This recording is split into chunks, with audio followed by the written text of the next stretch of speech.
சமீப காலமா பார்த்தீங்கன்னா, ஆன்லைன் மூலமாக நடைபெறும் மோசடிகள் அதிகரித்து வருகிறது.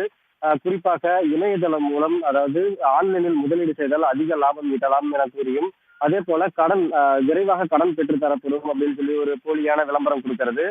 மேலும் டிஜிட்டல் கைது போன்ற பல்வேறு முறைகளில் சைபர் கிரைம் குற்றங்கள் அதிகரித்து வருது.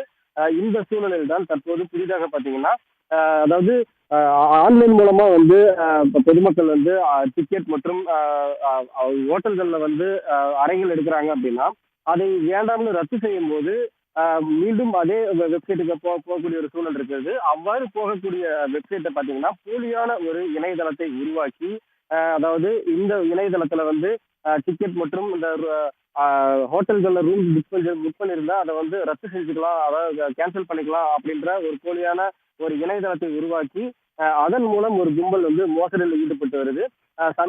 சமீபத்தில பார்த்தீங்கன்னா, கோவை புத்தூரை சேர்ந்த ஒரு 60 வயது மூதாட்டி ஒருவர் ஆன்லைன் மூலமாக ஹோட்டல் ஒன்றில் அறை புக் செஞ்சிருந்தாங்க.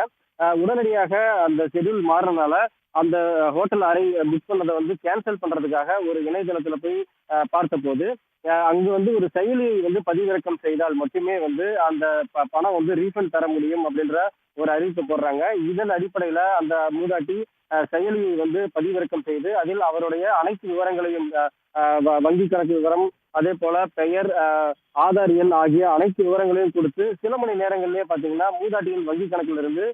18,00,000 மர்ம கும்பல் எடுத்திருக்காங்க. இது தொடர்பாக அந்த மூதாட்டி கோவை சைபர் கிரைம் போலீஸ்ல ஒரு புகார் அளிக்கிறாங்க. இந்த புகார் அடிப்படையில போலீசார் வழக்கு பதிவு செய்து விசாரணை மேற்கொண்டு வராங்க.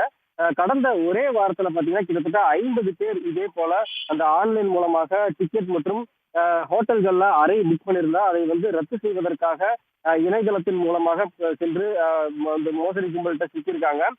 தற்போது பார்த்தீங்கன்னா, சைபர் கிரைம் போலீசார் ஒரு விழிப்புணர்வு குடுத்திருக்காங்க. அதாவது பொதுமக்களுக்கு எச்சரிக்கையும் விடுத்திருக்காங்க. ஆன்லைன் மூலமா இந்த மாரி நம்ம அறைகளை ரத்து செய்யும்போதோ, அல்லது டிக்கெட்களை ரத்து செய்யும்போதோ, நம்மளோட முழு விவரங்களை கொடுக்கக்கூடாது அப்படின்ற ஒரு எச்சரிக்கை விடுத்திருக்காங்க. சமீப காலமாக இந்த சைபர் குற்றங்கள் அதிகரித்து வரக்கூடிய இந்த நிலையில, தற்போது ஆன்லைன் புக்கிங் ரத்து செய்வதற்காக போலியான ஒரு இணையதளத்தை உருவாக்கி மோசடி கும்பல் பல லட்சம் ரூபாய் தற்போது வரை இங்க சுருட்டி இருக்கிறது தற்போது அம்பலமாகி இருக்கிறது.